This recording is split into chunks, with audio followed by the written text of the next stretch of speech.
Hello, everyone, and welcome to this first live stream for the Foundation's group run through in 2022. First of all, Happy New Year.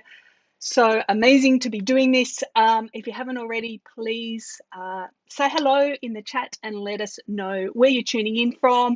If you haven't already realized, we have a big group, very chatty, and people turn up early to talk about weather and all kinds of fun stuff.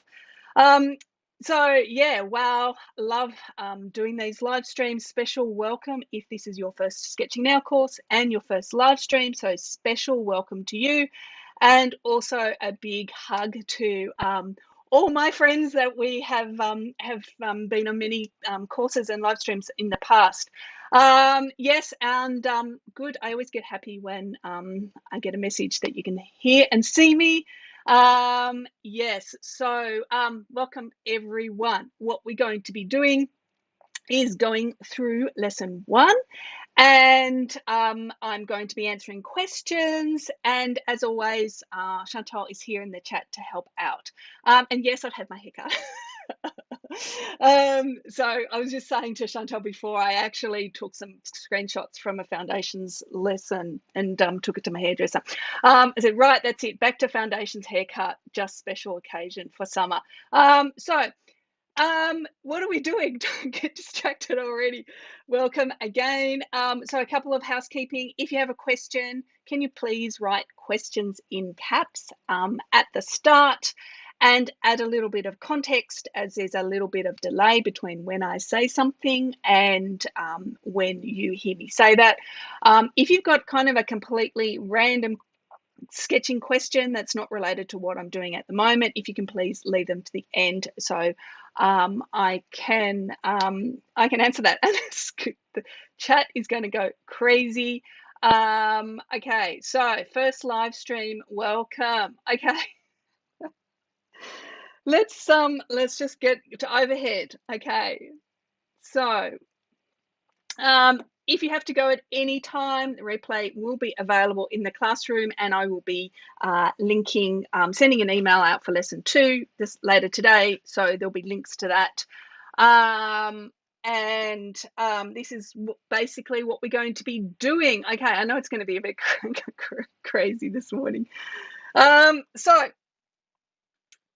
what else have I forgotten?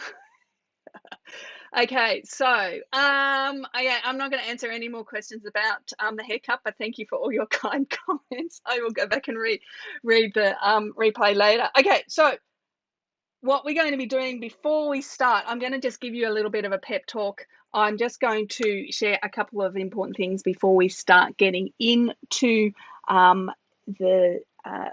the content for lesson 1. So basically I'm recapping on lesson 1. So the number one thing is that we have a very big and varied group doing Foundations at the moment. Some people have been doing it for many other times. So actually, let's just start off by a question. How long have you been sketching? So let me know in the chat whether it's like 1 month or 10 years, how long you've been sketching, just so that we have a bit of an idea of how varied this group is. And as you can see, we have people from all over the world, all different things. So I can see already that Fab and Kristen saying first course with Liz, so welcome, welcome, welcome. If you have any problems, just Chantal is in the chat to help out as well. So question again, how long have you been sketching? If you're having trouble, refresh your browser is always a good tip as well. So many years, 1 year, still feel like a newbie. 27 years off and on, 2 years, 50 years. Okay, the chat is going crazy. 1 week, that's exciting, Stephen. You've got it all in front of you. 3 years, 2 years, a few years, the chat goes crazy. There's many years. Okay, so message point. Okay, we have a varied group. So my number one rule always in these courses is we share, but we don't compare, because everyone is at a different stage. We also have very different backgrounds as well. So I absolutely love reading all your introductions in the forum. I read every single one, and you can see we have people all over the place. So if you're a beginner, this is very, very important. Don't look at someone's work who obviously has been sketching for many years. We've got some 50 years, 40 years, Jay. Okay, 30 plus years. Okay, so you can't possibly compare yourself with their work. So we don't compare in a negative way. We get inspired by each other. We also have the most amazing supportive community here, and we always learn so much from each other. So I'm often very inspired by a beginner's work, the freshness, and the excitement that it's all in front of you. Okay, new, never sketched. Okay, Vicky, special welcome. A small, tiny time. Okay, you get the point. Okay, so the other thing that's really important is that we're all on our own creative journey. So I believe, very, very firmly believe, that every single person on this planet is creative, just in different ways. And when we find the way that suits the way we've been made, the gifts that we have, something special happens. So we're all on this journey to find something that really resonates, that really feels good for us. So I really want you to listen to your preferences. And that's why you already see in this first lesson that I'm getting you to experiment with your materials and try 2 different ways of doing something so that you can see what actually suits you, and what you feel like is feels good for you at the time. And I've got a question. Where's the journey going? We don't know. That's a rhetorical question. We seriously don't know. If you had told me this time last year that I would be spending an hour and a half in the bush every day sketching trees and talking to lizards and turkeys, I would have been surprised. I thought, but these things happen. So that's one of the things that's just really, really important, to listen to your own preference, to have confidence in your own ability. And then also this fact that learning and painting are learnable skills. It's not just a matter of like you've either got it or you don't. And I just really have been thinking in the last couple of days about the analogy with learning to play the piano. So if you're going to starting to play the piano, you would not expect to be able to play Rachmaninoff Piano Concerto No. 3, which my brother told me is one of the hardest to play. You would know that you've got many years ahead of you, and that you're going to have to do lots of practice and go lots of lessons. And I just think people, when it comes to art, they see an artist do something and makes it look easy, and they think, oh, it must be easy, and then they try, and then they go, oh, I don't have it, and give up. So it's all about this learning the skills. So I was talking to my best friend about learning the piano, and it's just like the idea of different components, about being able to read music, being able to know where the keys are, and then be able to look at the music and know that your hands are going to go to the right note. So this is the idea of this eye-hand coordination. You're actually not looking at the piano. You also need to build your muscle memory. You've got to learn how to apply the right pressure, how to stretch your fingers, all these kind of things. And then when you then get those basic skills, it's all about personal expression and interpretation. And these are very relatable to what it's like when you learn to sketch and draw. You need to build some basic skills. You need to understand where the keys are, what your materials are. You've got to train your eye-hand coordination. And we have less like pressure on the actual muscle memory. Like, it's still there, but it's more about personal expression and interpretation. That is absolutely key. So I just want to just kind of say, look, we're not, it's not just a matter of like you're going to be a master at the end of 12 weeks, right? 12 weeks is going to be amazing experience for building our skills, but we're part of this long journey.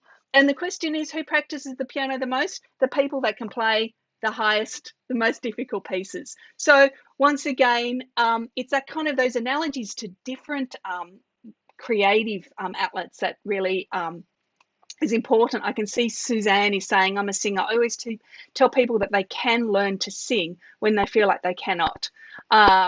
So yes, you just need to apply that knowledge and what you say for something different to your art. Okay.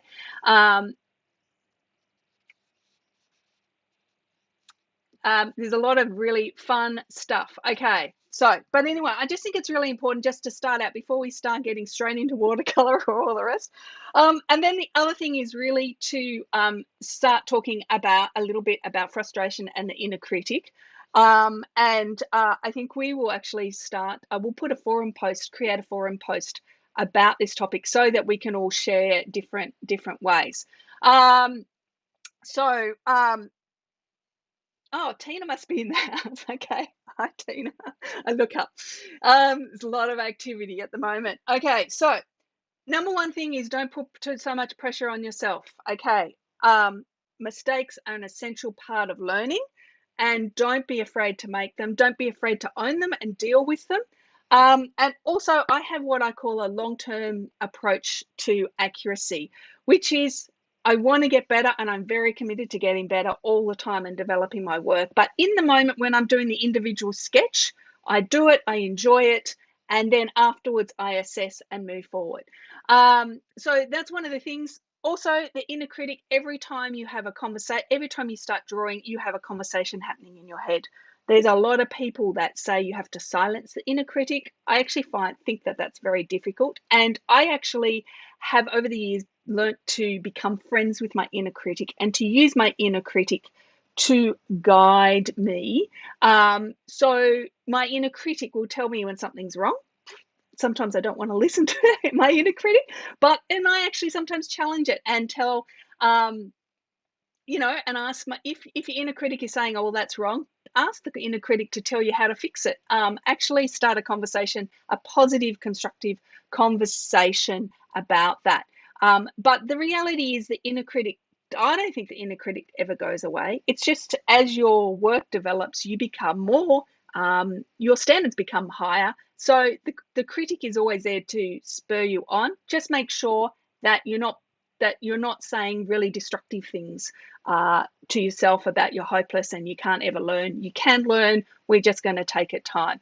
Okay, so I can see a question come in already. How many hours should we allocate for future lessons? Once again, I work really quickly, and it just depends on your learning style and how slow you are. But a couple of hours each week, you should be able to watch the videos and then, do the exercise, indoor exercise and outdoor exercise. But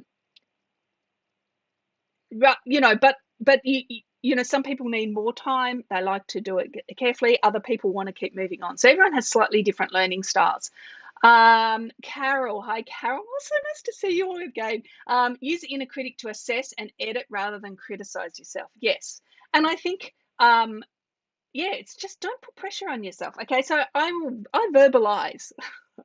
When I do these videos, I verbalize a lot. I make mistakes all the time. I'm not afraid to use the word mistake. I'm not afraid to accept the fact that I draw a line and it's in the wrong place. I'm completely fine with that. Okay, so this is good. People are finding that helpful. Anyway, we can keep talking about it, but just really important to start off with saying that. And the other thing really is dealing with overwhelm. So my Sketching Now courses, especially those that are new to them, they've got a lot of content, right? So they have been designed that you come back to them over and over again. And there's people here that have done foundations 3-4 times. I don't know. I know your names. I've known you for many years. So learning to draw and paint is a long process. Is that quote of the 10,000 hours to master anything, which you don't need 10,000 hours to reach a level where you feel comfortable doing something, but it's a long process. You're trying to retrain your reflex. So just take your time, be calm. And if you're feeling overwhelmed, just pause, take a deep breath, ask yourself why. Is it because you're comparing it with other people? Do you have unrealistic expectations? Walk away, make a cup of tea, go outside, get some sun. Well, if it's not minus 17 degrees or whatever it is at the moment, take a deep breath and turn the page and start again. Okay, so we'll talk about outdoor exercises later on. It's completely okay to work from photos. I'll get to when we talk about this week's outdoor exercise. I'll talk about that. Okay, so that's my pep talk. We're all on the same page. We're all going to have fun. I've already read comments about people who are just beginning, feeling afraid, don't feel like they're good enough for this course. Please don't think those thoughts. I just want to give you a big hug and say, hey, let's just be in here together. This is the most amazing, supportive group of people. I'll choke up. I love you all so much. Yeah, we're just in this together, and we've all been where you are. Okay, so Heather says, hello Heather. Sometimes I find often my sketches I didn't love at the time end up being my favorite. Either I've learned from them or they weren't as bad as I first thought. Yes, that's often the way. Okay, let's get going. So everyone is good enough for this course. Thank you, Stephanie. Okay, so when I put the course together, there's no videos for the theory section. So what I'm going to do is do a quick recap of the theory section each live stream.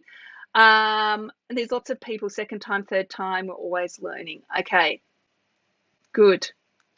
Okay, so I started the course by talking about showing two teacup sketches, because if you don't know, I love drawing teacups and painting teacups and drinking tea as well.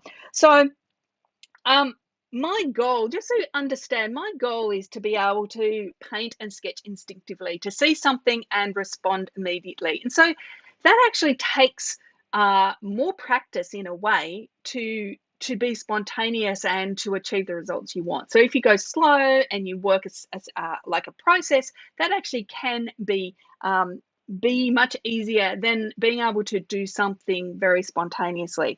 And then this second sentence here is actually one that I thought, I'd forgotten I'd written that. It's like, I want my sketching not only to capture the moment, but be part of it. And so for me, I much prefer to sketch while I'm drinking my tea, as an example, rather than the one on the right, which is where I spent 90 minutes. The tea was definitely not drinkable. It was cold. The milk was starting to separate. So it was kind of very detached from the experience of having a cup of tea. So I'm more interested in the process, in recording my life, which we'll talk about in a minute. And then also the fun way about working this way is that every time I sketch the same subject, it looks different. So here's two other examples. This is one that's actually a demo inside lesson 4 in edges. And then this is one I did last year during my lockdown teacup set. So you can see they're all very different. And that makes my teacup collection, which is already very large, infinitely large. Okay. Lucy says that's the beauty of a sketchbook. Just turn the page. Exactly. Okay. You don't rip the page out, you turn the page. Okay. So I think that is kind of like to kind of in a way summarize the whole course in 3 steps. Is 3 essential sketching skills. And I'm predominantly talking about urban sketching, about sketching on location as the ultimate goal. You can get a lot of benefit from this course if you don't want to do that. That's fine, but that's my agenda. That's what I'm doing. That's my happy place, is to be out on location. So the first thing is to know your equipment well, to know what you have in your kit, how to get it out clearly, and how you use it. And so that's what we're looking at in this lesson. The second one, which is really, the core, and I think a lot of people think you just draw what you see, but no, you have to learn to see differently. You need to see the world in terms of edges, shapes, and volumes, and simplify and interpret what you see. And this is the really fun part about, this course in particular, is that everyone is sketching the same type of thing, but different specifics and in different styles. And then the third thing is to have confidence in your eye-hand coordination. So it's just like playing the piano, reading the music, and the hands are doing the thing. This is what we want our art to be. And like this particular example was week 9 of a 11-week trip where I just looked at the thing and it turned out, and I felt so in sync. Okay, so one of the ways in which to be able to really build your skills and practice is the idea of keeping a sketchbook and documenting your life. So this is another thing that's a big part of my art. Basically, it is my art. I don't really do anything these days apart from documenting my life and preparing material for Sketching Now courses. So for me, it means that the goal of actually trying to document my life means that I'm always sketching, and I'm trying to sketch, nearly every single day. And then this particular week, we've been looking at just putting a kit together and simplifying what we use, rather than think we need to have every single material on the planet, which a lot of us do. We fall into that trap that just one new tool is going to solve the problem and make us into a master artist. The three principles is to find the right balance between flexibility, compactness, and lightness. So we can't carry everything with us, but we also want to be able to respond in different ways depending on different situations. So you've got to work out what things will suit you. You've got to get to know your tools well, so you know exactly what they're going to do when you use them. And that takes time and intentional practice. And the third thing is, one of the things that I like to do is to develop two techniques, one a preferred one and one a fast one. So this is something that over the course of the 12 weeks we can look at again. So for me, preferred style of working is watercolor, with or without ink, with or without watercolor pencil. And then my fast technique might be just simply to do a line drawing, and that's something we're going to be looking at next week. So that way, even if you want to sketch but you don't have the time or the energy, you have a way of being able to do something, document something, because you want to keep this eye-hand coordination happening. Okay, so we've got a question here. We're just about to start talking about materials, so that's fine. What I'm just been going through, that's exactly what's in the concept section. So 1.2. I'm just summarizing the main points and talking about them for those of you who like to hear me say rather than read. And there's a question about Lamy ink and cartridges. No, they do not make cartridges with permanent ink. You have to buy a converter or a syringe and refill your cartridges, which is exactly what I do. In fact, I did this morning, is I just have the cartridge and I refill with a syringe pipette, which I got at Daiso. So you're going to have lots of questions. There is a section, in fact, someone just asked this question in lesson 1 question section. I answered this morning with a link to 2 blog posts on ink and on using a fountain pen. We're talking about Sketching Now teacups. I haven't got it here, but those of you who follow my blog know about that. Okay, so let's get on to the lesson. So how did you go this week doing lesson 1, like getting to know your kit? What was the big discovery in terms of your materials while you were going? What size nib in Liz's Lamy? I like using a fine to a medium. So this particular one is actually a gold nib, which I've used a lot. It's quite soft and it's probably close to a medium, I think. I think it's close to a medium. So I actually like a thicker line, easier to draw solid lines, and then just by changing my pressure or turning the nib upside down, I can rotate. How I use a syringe pipette, I just put it, I don't really want to fill up. One of these days, I know, basically, I have a bottle of ink. You can see it on the blog post. I put it in.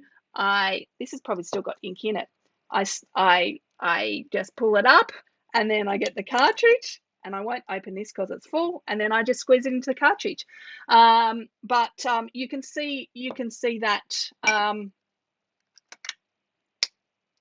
in a blog post that I answered in lesson 1. So No, Lemmy nib is a normal nib, not a calligraphy. So even though this is a Joy pen, this pen comes with a calligraphy nib, but I swap it out with a normal nib. Dream of ink drawing. Okay, so how did you go? How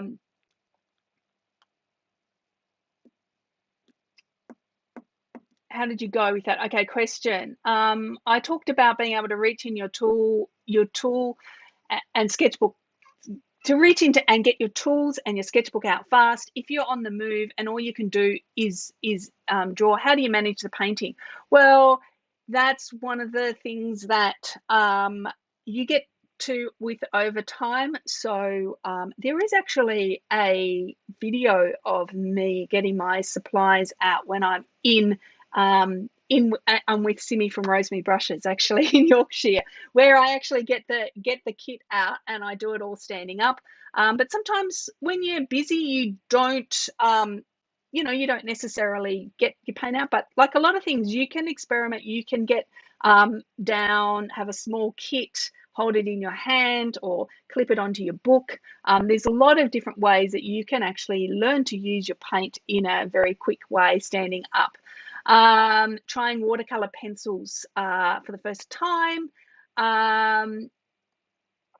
6 colors in my basic kit, which are warm and which are cool.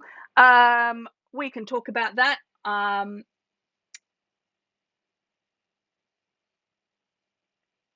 Yes, let me just see. Surprised how I could get every color mix just from the 6 color palette. Okay, good. So let me just get to, I'm going to start painting, okay? Halfway mark.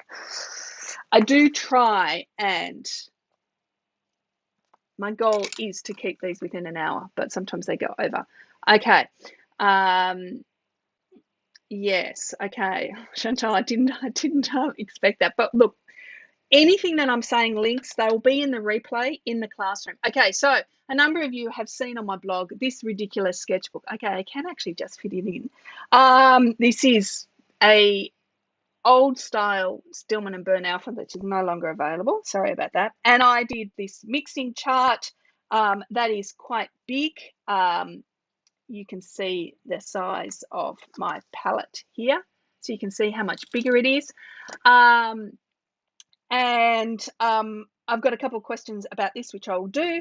And so I really enjoyed doing this, and the bigger size enabled me to be able to experiment with a whole lot of different watercolor effects. Okay, so let me just get set up. I can see a question. What's my current position on using watercolor pencils? Look, look at this, watercolor pencils. I use them every day for my bush sketches. Okay, so I'm using them a lot at the moment. So yes, I am. Okay, so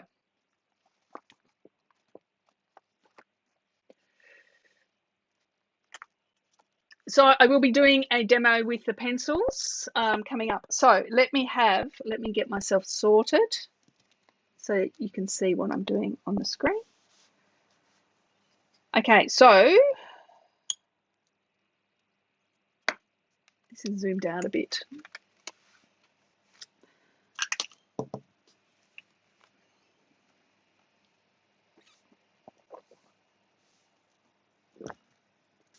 Okay, so Kamal asked about my swatches, how I did those swatches, and Linda asked how I did the strips. Okay, so what are the strips? I didn't show you the actual strips. Look, warm and cool color combos. A question about warm and cool. Can we just park that for this week and maybe come back to it when we talk about shapes in lesson 3. Okay, so I also did these 2 pages of strips. I don't worry about warm and cool as much as some artists do. Okay, so what do I want to do? Okay, here we go. So what I'm going to just do is to do a couple little demos just to show you, answer these questions about how I did that. And what someone did ask about how I got the neat edges. So I use washi tape And what I do before I put it down is I pick up some lint from my clothing. Lint from that would be even better. Okay, so I put it down, and then it's the way I take it off that helps. And it still sometimes rips, but it's pretty good. Okay, so here we go. Let's just put some strips. Yes, watercolor course lesson. Thank you, Chantal. Watercolor course lesson 2 is where we really get into warm and cool colors. Okay, so there's a lot of things that I think are kind of like level 2 things we want to really focus on. Let me see, close as I can. Okay, so that's my blue tack to hold my water container. There's no water in the water container, but that's what that blob is. Okay, so before I start doing a swatch, I just want to, like, watercolor, I have a dedicated course on watercolor where we can get into it in a lot of detail. But just to start, I'm just going to use some ultramarine. The main thing when it comes to watercolor is all about getting the right amount of pigment and water together. So can you see that? And I could probably zoom in just a little bit more, couldn't I? Okay, here we go. And that's sharp. So I'm picking up quite a lot of paint. My paints are still very moist because I've only just put this kit set together. And so I put some color down, and you've got to make sure that there's enough water. You can actually see the water maybe beading a little bit, or you want it stronger. You want to come and put more pigment in. You want to put lots, what I call juicy washes. So we can talk about this over the next 12 weeks, but you want to mix up a good amount and put it on your page and not fiddle with it. The more you fiddle with it, the more dead it looks. Okay, so it's when you put watercolor on and let it settle naturally that you get what I call watercolor magic or pigment party. Okay, so okay, let me show you how I did one of these swatches. So basically, if I just do the most common mix is using ultramarine and a burnt sienna. Mine is transparent red oxide. What I do for my squares is I might start mixing a little bit of the two colors, and then I might put that in. So you can see how watery it is. I put that in the middle, and then I come and go straight in, come and put that on one side, come and put this on the other side. Maybe a bit of water, mix it up, and then just let it settle. It's very random. And then this will then give me how I go from one side to the other. Yes, it's some kind of effect like that, and let it settle. I might come and pick up the little bit of the bead on the side.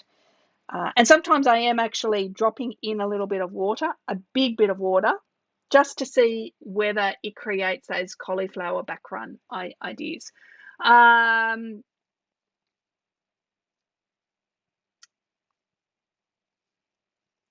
What size there's all kinds of things. This is actually a small container that I got from a $2 shop that's never found before. The one that I recently posted, which I don't have, is the white one. Those of you in Australia, they're called refillables from Derivan, and they're quite good. So the container needs to be big enough to be able to put a reasonable amount of water in and not leak.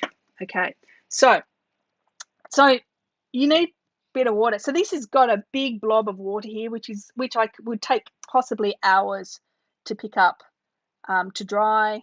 So I'm just going to pick it up a little bit, and this here as well. Okay, so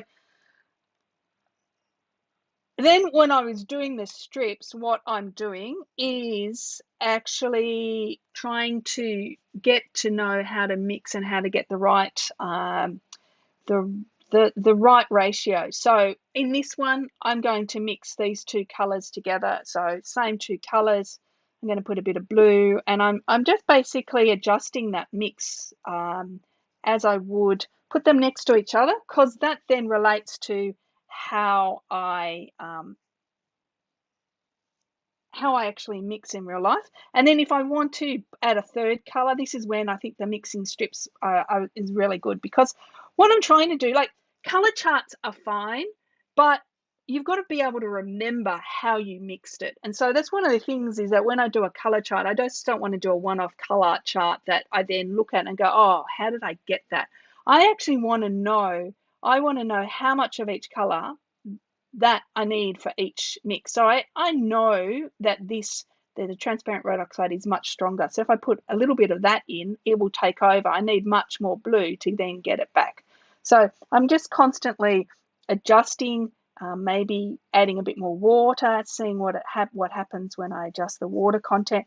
And so within the one mix, I'm playing around with different things, getting to know it. And yes, the strip is there and the strip is pretty. But when I'm actually doing these mixing strips, what I'm actually focusing on is getting to know what is happening in the palette and what that feels like, and trying to remember how I mixed that certain thing. Okay, so there's all conversations about water bottles. So that would be a great topic for the forum. Remember, the forum is a place for you to put all those type of questions there. And then another question that came up was, how do I know how much water to put if I'm going to use watercolor pencil, and then put some water over the top? And so, like a lot of things, like one of the parts of the big part of lesson one, the goal, the concept, is you've got to put the time in to get to know it, and getting to know the pressure that works for you, that you feel comfortable with, and then that achieves the results you want. So while I'm here, oh, I don't like that. I drew a line so that I could line up, and I've gone beyond it. So I'm just going to come and put something more in here. So this is also a useful trick, is to add to it as well. So to experiment, see what happens. Okay, a bit more tape. So I put down, when I use water, the way I use watercolor pencils is generally quite strong, and I'll be doing a demo towards the end, which of course we're running out of time. But let me just come and put some swatches down. You can see that I'm putting down quite a bit of pressure, quite heavy, quite strong. And then if I come and put water, my water's a bit dirty, but that's right. If I come and put water on that now, if I try to blot my brush so it's not too, that was too much. Okay, so I just want to control it. I know, Stephanie, you're asking, is basically just getting to know, if you put too much water down, you might lose, and if you scrub, it'll just all disappear. So it's a matter of, like everything else, just experimenting with what you think you need. And then I could also come and put some paint over the top, and it's the same thing. So I find generally, if I'm going to activate the watercolor pencil, that I tend to go drier than I normally would with watercolor. So that's one of the things that I do, but you'll see in the demo as well, which I think that's also the thing, is you can do swatches till the cows come home, but you've actually got to get the real life experience of applying what you're doing in your swatches and your color charts to an actual sketch. Okay, so take the tape off. Okay, the trick that works the best for me is to take the tape off so it's fairly horizontal. Like, I don't pull the tape vertically. You can't really see that, but I'm actually taking the tape over itself. And a trick I picked up from my friend Chris Haldane is to take it off so that you've got a 45-degree angle like this, and that seems to rip less paper off. Okay, so Tasha says different watercolor pencils have different amounts of pigment. Yes, and so student grade versus artist grade, exactly. So that's right. Okay, this is pulling a bit at the moment. Okay, so I did get a bit of a rip there. Okay, so it still rips. Why am I putting watercolor over watercolor pencil? Basically because you can see the difference in intensity. See how it's really lost a lot of the color. So I like putting watercolor over it so that I can keep the intensity, or else modify it. So what happens if I come through and I put a gray over it? That way I can actually change without carrying every single color on the planet. I can actually modify the hue, the color of the paint, by putting watercolor over the top. So it gives me just the best of both worlds, but it's just something I like doing. It's no right or wrong. Watercolor seems to run almost bead away from my ink line at first pass. Should I change ink or paper? Yeah, I'm not sure. It does actually do a little bit of resist. I don't mind that. Just once again, I don't know what paper, what ink you're using. The best answer is to try different paper, first of all. That's the easiest thing, and to see if it still does that. Okay, so have we got any questions? I've still got some work to review in the classroom. There's a lot of chat, very, very chatty in the in the chat today. As I said, it's a big group today. And I'll take that off and let it dry. Okay, so I did get one tear there, but generally, if I'm concentrating,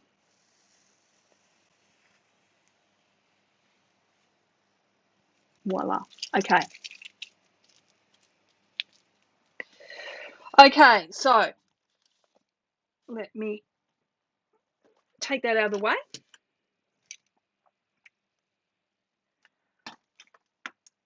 Okay, so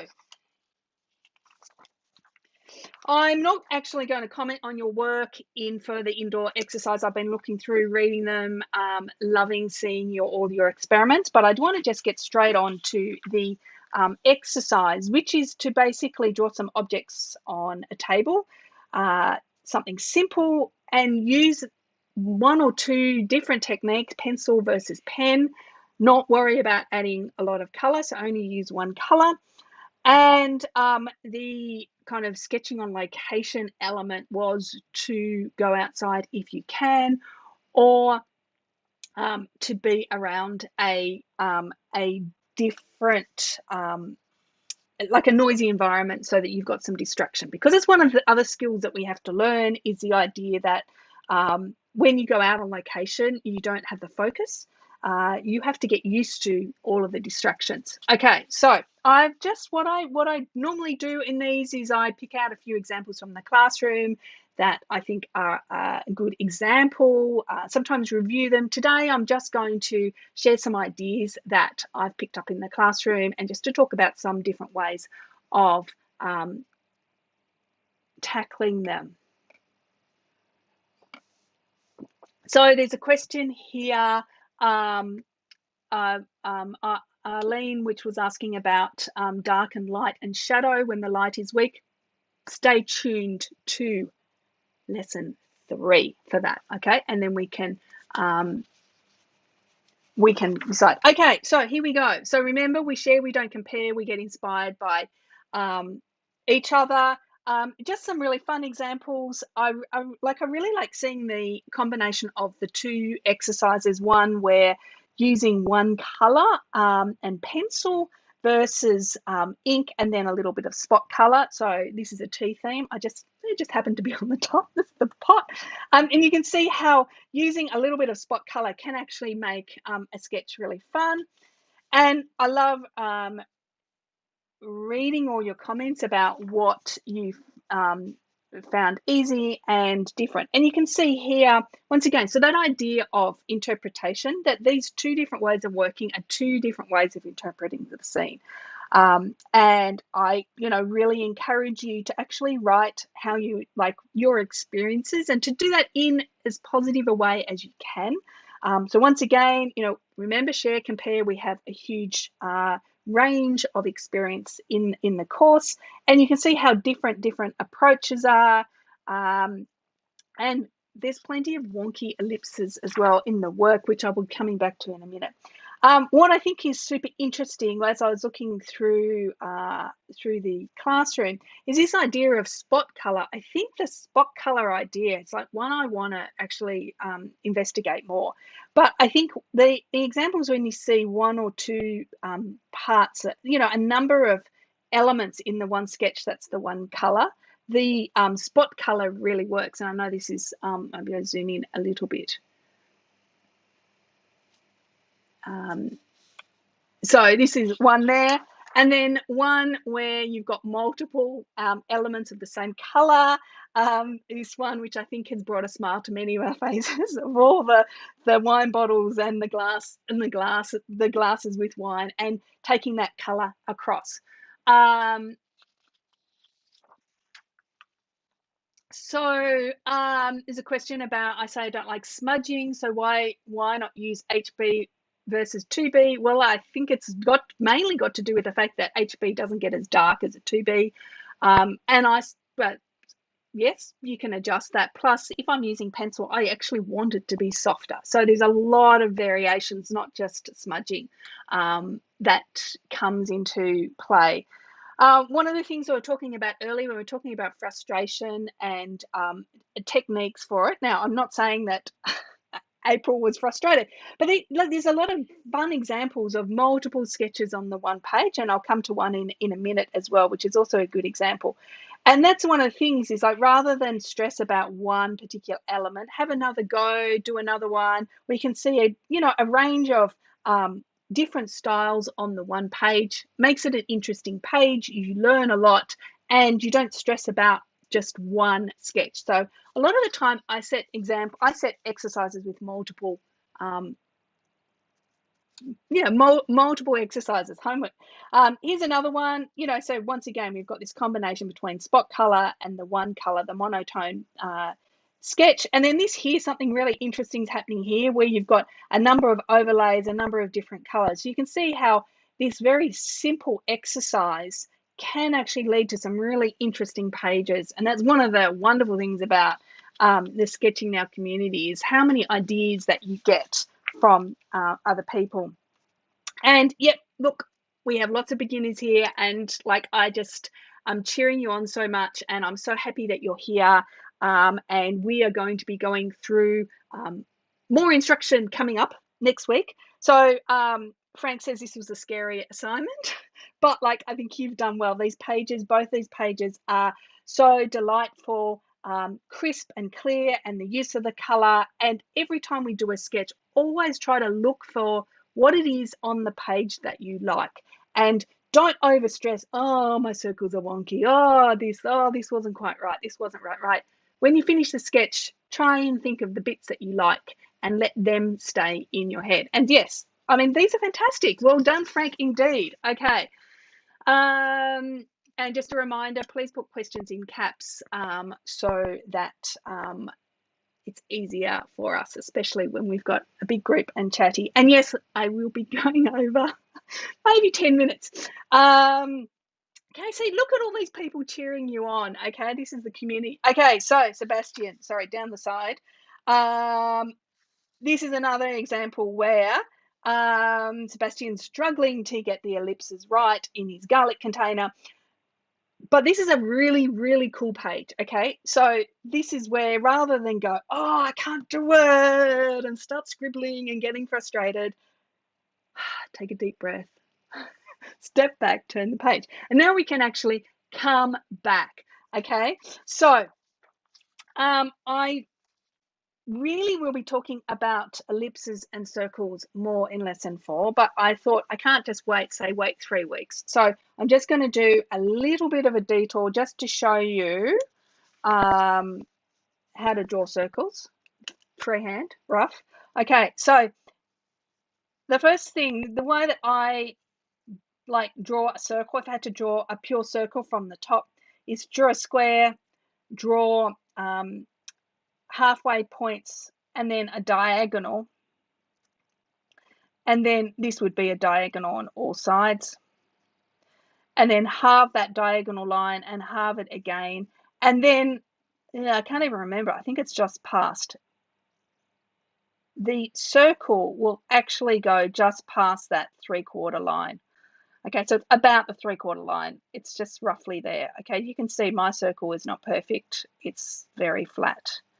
But I'm trying to make sure I'm on the screen. Okay, so it's that idea that that point there is about 3/4 along that line.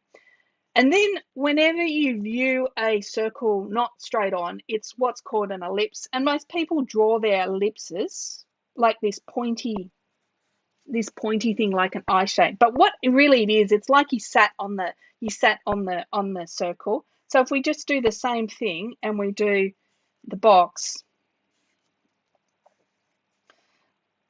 it's basically a squashed circle.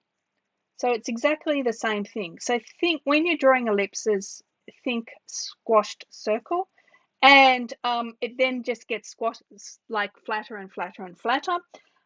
Some of you will say, oh, but doesn't the square need to be in perspective? You can see that if I do a square in perspective and do the same thing, oops, it's actually the same shape. Now I'm going to be talking and explaining this in full in lesson 4, but I'm just trying to give you an idea that what you want to do when you do an ellipse is a squashed circle. And then what I've got here is I've just, in Photoshop, I got a circle and then just squashed it. And one of the things is just good is just to practice trying to find out ways that you can draw this. So, often I like to rotate my hand, rotate your hand on the page. There's lots and lots of techniques, but the first thing is to be able to see it as a squashed circle. Okay, so you can see, like, draw it in the sky first, in the air first, and then get a smooth shape. Okay, you want to ask about the horizontal line. I'll talk about that more and explain, because there's something really, really fun about this in lesson 4. Sketch cups and saucers with correct ellipses. We can do that later in the course. It is hard. The other thing that we can also do is, what I find useful is to actually print out a photo and trace over the photo. So Sebastian actually had a photo here, so you can see that when you then got a number of ellipses, that tracing over them can help you see it. So it's, once again, we want to try and get that squashed thing. The lid is quite tricky because what's happening is there's an ellipse that's going behind, and then there's a dome that comes over the top. So I'm just basically giving you a little bit of preview. Lesson 4, when we talk about constructing volumes, we can go down an ellipse rabbit hole. Okay, that's a kind of fun idea. Rabbit hole, ellipse. But I just want to think, don't draw the, try and avoid drawing the eye shape.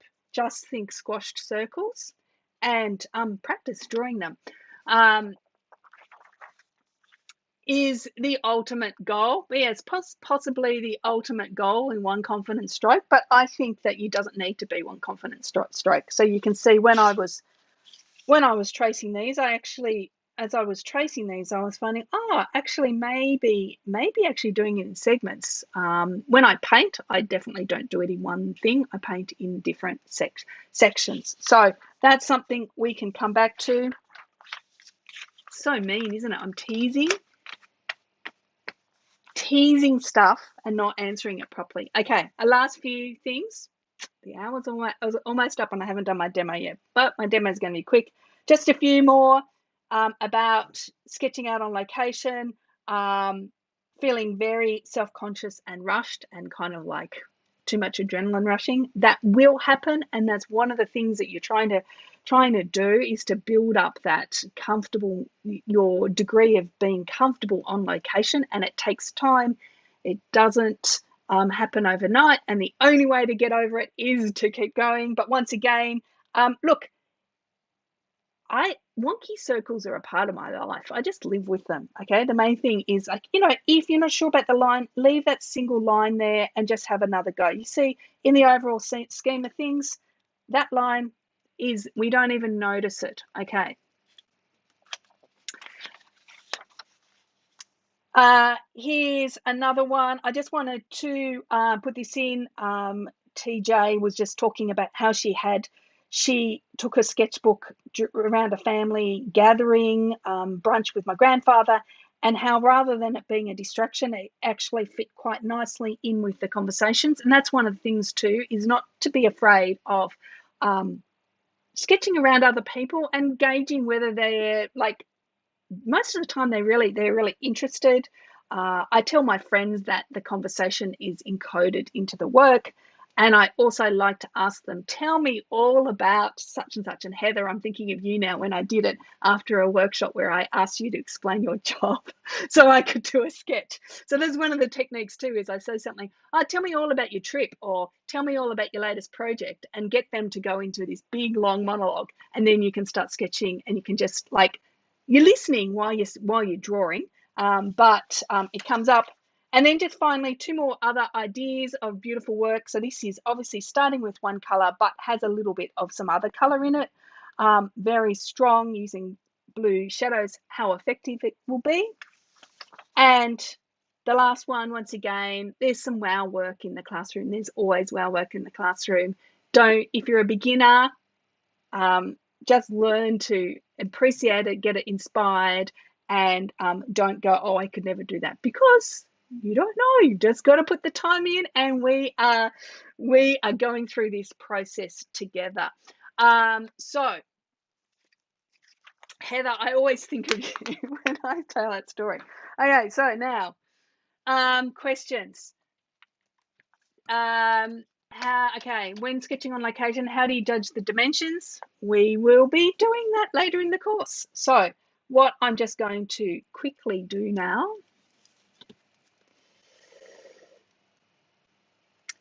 Okay, so the wonky lines, I just think, I think that wonky lines need to be done with style, and over time, yeah, what am I going to say? I think you've got to, well, I'm infamous for saying embrace the wonkiness, which is not an excuse never to try and improve, but it's just the fact that if a line comes out wonky, just live with it and make sure that it's done with style. That's easy way to say. Okay. Oh, there's a lot happening today. Beginner's comparison is the thief of joy. Yes, loved every example, and see how those like we get inspiration for everything. So I'm just going to, I have my tape dispenser, which I think actually does feature in a demo later on, some lesson 9 maybe, indoor exercise. So what I'm going to try and do is try and sketch from the screen, right, which is hard because I really just want to sketch the scene. And I am going to use my indigo pencil. I know this is not indigo, it's black, but it's okay. Okay, so Kit says a quote I like: you take care of the quantity and the quality will take care of itself.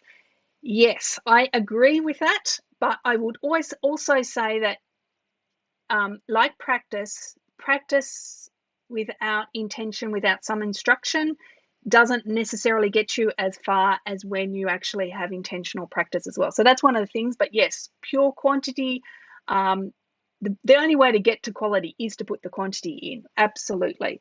Okay, so there's another question: how do you scale down to make objects smaller?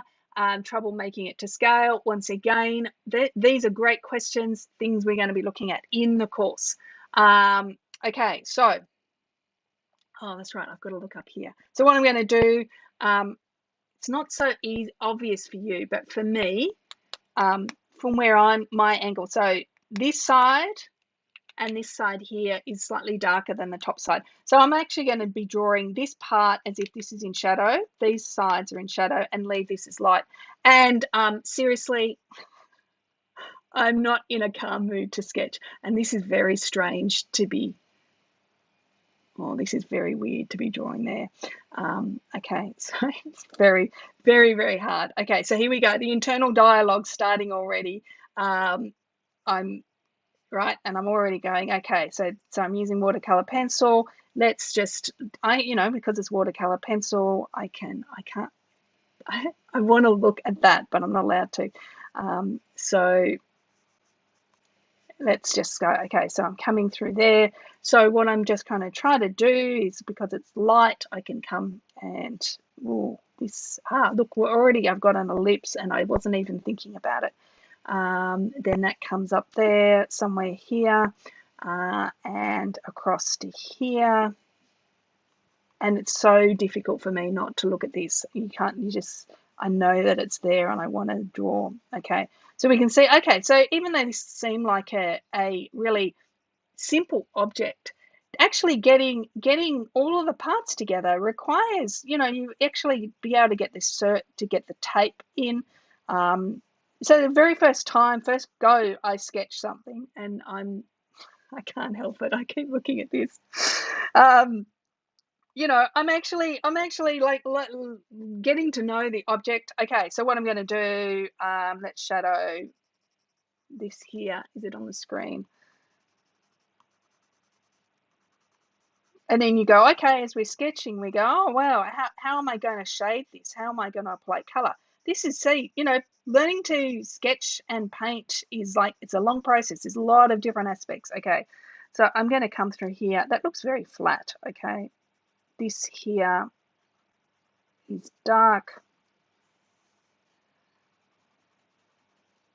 I have no idea whether I've got the right amount of watercolor pencil in. So now, I suppose the question is whether I am going to add water or add paint to this. Yes, okay, so it's harder to hold the object and sketch and talk at the same time. Yeah, no, it is. Thank you for appreciating that. Especially when I'm kind of hyped with all this conversation as well. Okay, so here we go. Am I going to put paint on it? Well, why don't I actually just put water? My water is a bit dirty, but that'll fine. Why don't I just put water on? So, okay, is that too much water? Am I going to lose it? No, let's just see what happens. Okay, so I come through here. Even though I've been sketching for many years, every sketch is an adventure for me, right? I don't want to make what I do so formulaic that I know exactly what's there. So this is actually already giving me an idea of one of the reasons why I normally add watercolor over the top, is that we can see that, okay, I didn't have a lot of water, but this is really losing its intensity through there. And like these big splots of water. So let's now put on the base. Let's put some watercolor on the base. Can you see what I'm doing? And yeah, I'm dirtying up my palette. So I'm trying to get a dark blue by mixing ultramarine and the brown. Yep, that's a good color. So now I'm going to come and put that over it and see if I like that better through there.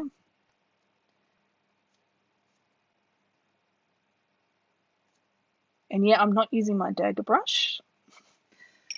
And look, if I want to put a little bit of shadow, I'm just going to put a big blob of water there and come along and just put something like this. I know it doesn't exist.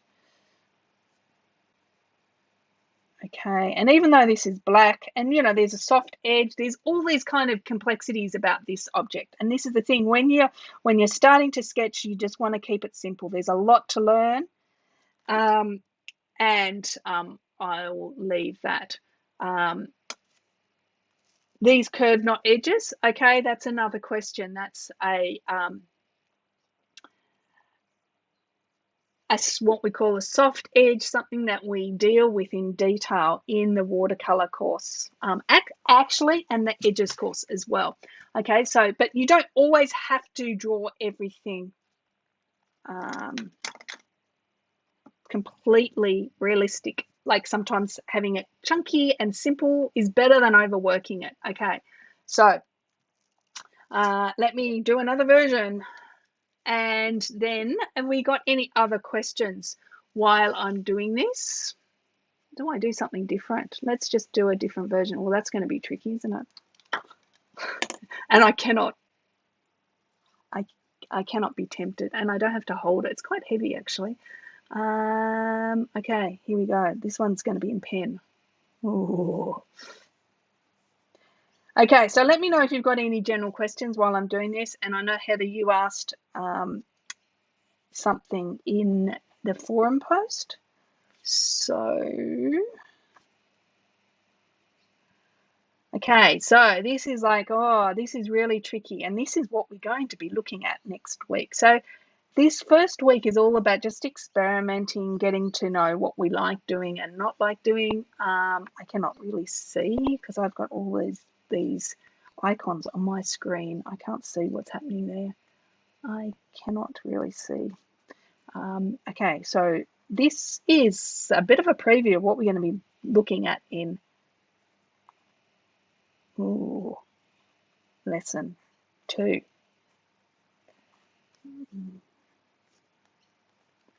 Okay, whoa, that was funny. Are we supposed to pare down to 6 similar colors? No, absolutely not. This course, I don't have any. You must. I'm not one of these artists that say you must use exactly my color and copy me exactly. You use the set. If you already have a set of colors, that is what I recommend you use. But I just share the things that I am using. Okay, so this is going to be all watercolor now, but one color. Well, it's a mixed color. So I put too much water there. Okay, so you are asking, how did you decide what to paint, what to leave white? Good question. More about that coming up. Basically, I'm painting the shadow shape, which we're going to be looking at in lesson 3. How do I decide where to start on the page? I obviously I over experience and time, I know that if I start, where did I start? I started here, and I knew I had a very rough idea of how big my object would be, and you can see that I've just changed. This is by far from perfect, but what I do is I start on the page at a place that I know I've got lots of room to move, and it takes experience. And once again, we will when you start, you really need to do a little bit of measuring, but because I've been doing it so long, I'm okay, and I'm not thinking about what I'm doing. What other question?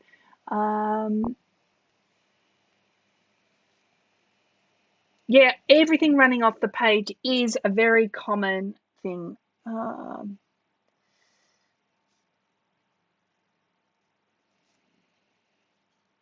So in this one,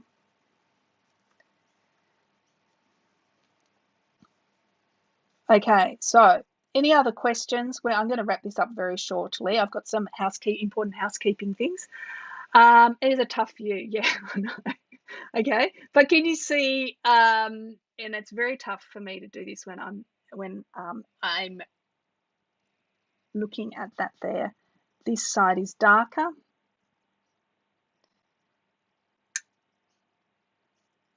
So this trying to be able to draw these kind of difficult views is something we're going to talk about next week when we just think about edges. Okay, so here we go. I made a darker one. This is a bit darker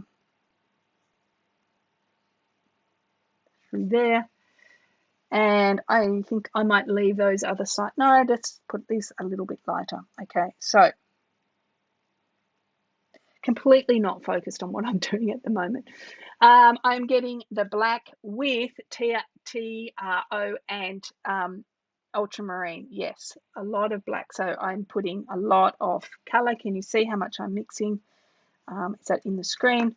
I'm mixing it a lot. It's taking me quite a lot of time. There's a lot of pigment there and not too much water. I'm using a different brush than what I'm used to, and that's why I'm actually getting more water in my palette than I'm used to.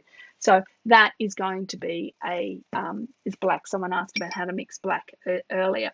Okay, so Heather asked a question in the forum that she's including collage in her book, taking some origami paper that is working well with watercolor. Any thoughts? My one thought is to go and visit Sketchbook Design Lesson 1 and look at the gallery there where we were talking about collage. So, but like a lot of things, you think when I know there's a tendency to say I need some direction. Sometimes the best direction is for you just to experiment with it. Okay, so CCO is a lefty with ink. Okay, so smudging the ink. I think when it comes to drawing, you have the advantage of being able to draw from right to left.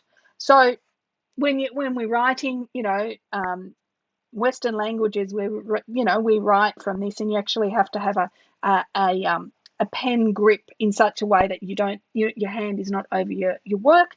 But when you're drawing, nothing, you'll notice that in all my demos, I normally draw from right to left. So smudging is never an issue for me because I'm left-handed. I smudge sometimes because I'm awkward and because I dropped the book.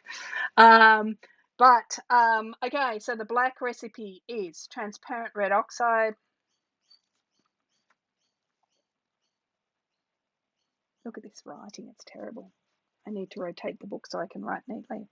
Transparent red oxide and ultramarine blue. I can't spell.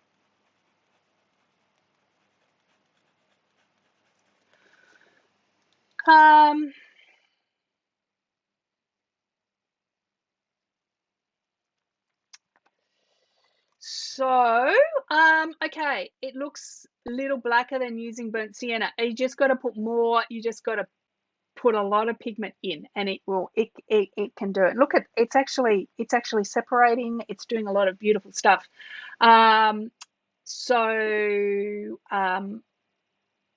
Yes, Lucy's saying obviously the paper makes a difference as well. I'm a righty. Okay, so I'm just clumsy. Okay, good. I mean, as you can see, I know there's a tendency to want to ask a lot of materials questions, right? And that's good. That's what we're here for. And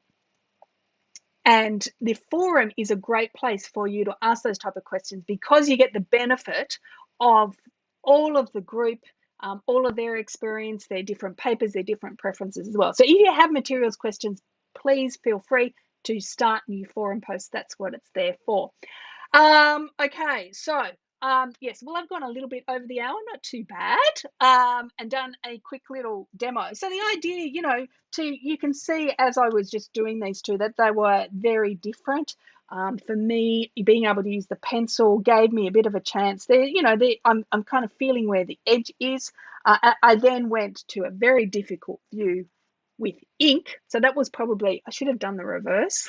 That would have made more sense. So here I am analyzing my work and thinking about what do I like, what don't I like. I mean, there's some interesting effects through here. Those kind of smudgy white bits in the end is all right, adds texture. I like the pigment party here.